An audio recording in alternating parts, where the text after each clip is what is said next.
Hello, இது எங்களோட குடும்ப கோழிகள். நாங்கள் போட போகிற வீடியோ. இது அழுத்தில் இருக்கிற கோழி.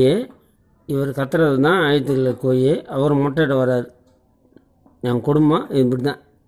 அப்படியே பாருங்கள். ஒருத்தர் எங்கே படுத்துங்கிறாரு பாருங்கள். இருக்குங்களா? அவரும் முட்டை இடத்துல வந்துக்கிறாரு. இது சிறப்பான ஒரு கோயில். நாங்கள் வளர்கிற கோயில். பாசத்தோடு இருக்கிறவங்க. இவர் தான் கத்துறவர். ஆனால் 2 பேரும் ஒரே இடத்துல இருக்கிறது பெரிய விஷயமானது. இது முட்டை அழுத்தில் இருக்கிற கோழி. அந்தம்மா முட்டை வைக்கிறாங்க. 2 பேரும் ஒன்றா தான் படுத்துன்னு இருப்பாங்க. சந்தோஷமாக இருக்கிறாங்க. மனிதர்கள் இவ்வாறு இருப்பதில்லை. பார்த்தீங்களா? ஓகே.